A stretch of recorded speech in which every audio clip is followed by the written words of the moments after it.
Hi ಎಲ್ರಿಗೂ ನಮಸ್ಕಾರ. ಈ ಸೋಷಿಯಲ್ ಮೀಡಿಯಾ ಯಾವ ಥರ ಆಗ್ಬಿಟ್ಟಿದೆ ಅಂದರೆ, ಈಗ ಹಿಂದೆಗೆ ಒಂದು ಕನ್ನಡದಲ್ಲಿ ಒಂದು ಫಿಲ್ಮ್ ಬಂದಿತ್ತು ದೊಡ್ಡಣ್ಣಂದು.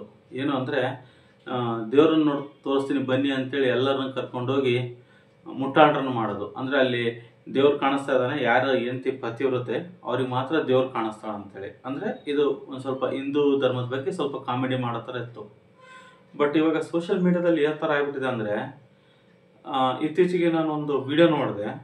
ಗುರುಗಳು, ಇವಾಗ ನನ್ನ ಪ್ರಶ್ನೆ ಕೇಳ್ತಾ ಇದ್ದೀನಿ ತಾಯಿಗೆ. ಸರಿ, ತಾಯಿ ಬೆಳವಣಿಗೆ ಮುಖಾಂತರ ಸೌಜನ್ಯ ಅವರ ಪ್ರಕರಣಕ್ಕೆ ಸಂಬಂಧಪಟ್ಟಂತೆ ನ್ಯಾಯ ಸಿಗುತ್ತಾ ಸಿಗಲ್ವಾ ಕೇಳ್ತೀನಿ.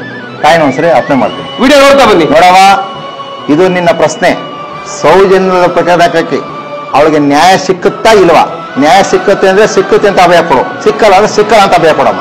ನೋಡ್ತಾಯಿ, ಸತ್ಯವಾಗಿ ಅದಕ್ಕೆ ನ್ಯಾಯ ಸಿಕ್ಕುತ್ತಾ ಸಿಕ್ಕಲ್ವಾ ಅನ್ನೋ ಪ್ರಶ್ನೆ, ಎರಡೇ ಪ್ರಶ್ನೆ ಮುಗಿಸುತ್ತಾಯಿ.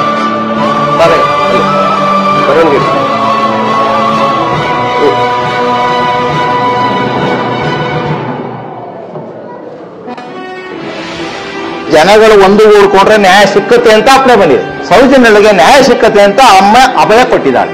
ಈ ವಿಡಿಯೋದಲ್ಲಿ ಅವ್ರು ಏನ್ ಹೇಳ್ತಾ ಇದಾರೆ ಅಂದ್ರೆ, ಸೌಜನ್ಯ ಸಾವಿಗೆ ನ್ಯಾಯ ಸಿಗುತ್ತೆ, ಅದರ ಜನಗಳು ಸೇರಿದ್ರೆ ಮಾತ್ರ ಅಂತೇಳಿ. ಈ ಯಾವ ತರ ಆಗ್ಬಿಟ್ಟಿದೆ ಸೋಷಿಯಲ್ ಮೀಡಿಯಾ ಅಂದ್ರೆ, ಅಟ್ಲೀಸ್ಟ್ ನಾವ್ ಏನ್ ಮಾಡ್ತಾ ಇದೀವಿ, ನಮ್ದೇನ್ ಕಂಟೆಂಟ್ ಅಂತ ಯಾರಿಗೂ ಅರ್ಥನೇ ಆಗ್ತಲ್ಲ ಅನ್ಸುತ್ತೆ. ಆ ದೇವ್ರದ್ದು ಮಹಿಮೆ ಅನ್ನೋದು ಯಾರೋ ಒಬ್ರು ನಂಬಿರ್ತಾರೆ, ಯಾರಿಗೂ ಒಂದು ಒಳ್ಳೇದಾಗಿರುತ್ತೆ. ಸೊ ಇವಾಗ ಏನಂದ್ರೆ, ಈ ತರ ಸೋಷಿಯಲ್ ಮೀಡಿಯಾದಲ್ಲಿ ತೋರಿಸಿ ಹಿಂದೂ ದೇವ್ರುಗಳನ್ನ ಒಂಥರ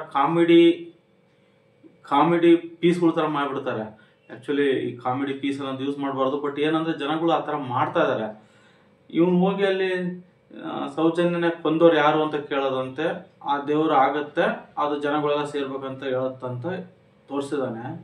ಬಟ್ ಇದೇ ಕಾನ್ಸೆಪ್ಟ್ ಅಲ್ಲಿ ನೀನು ಫಸ್ಟ್ ಏನ್ ಕ್ವಶನ್ ಕೇಳ್ಬೇಕಾಯ್ತು ಅಂದ್ರೆ, ಸೌಜನ್ಯನ ಕೊಂದವ್ರು ಯಾರು ಅಂತ ಕೇಳ್ಬೇಕಾಗಿತ್ತು. ಅದು ಕರೆಕ್ಟ್ ಕ್ವಶನ್. ಸುಮ್ಮನೆ 4 ಲೈಕಿಗೆ ಇಲ್ಲ 4 ಜನ ಹೊಗಳುತ್ತಾರೆ ಅನ್ನೋ ಇದಕ್ಕೆ ಈ ತರ ಎಲ್ಲ ಹುಚ್ಚರಾಟ ಮಾಡಿ, ದಯವಿಟ್ಟು ಹಿಂದೂ ದೇವ್ರುಗಳು ಮಾನ ಮರ್ಯಾದೆ ತೆಗೆದುಕೋಬೇಡಿ. ನಿಮ್ಮನ್ನ ಕೈ ಮುಗಿದು ಕೇಳ್ಕೊಂತೀನಿ. ಹಾಗೆ ಈ ವಿಡಿಯೋ ನೋಡಿದವರು ನಿಮ್ಮ ಅನಿಸಿಕೆ ಏನು ಅನ್ನೋದನ್ನ ಕಮೆಂಟ್ ಮಾಡಿ.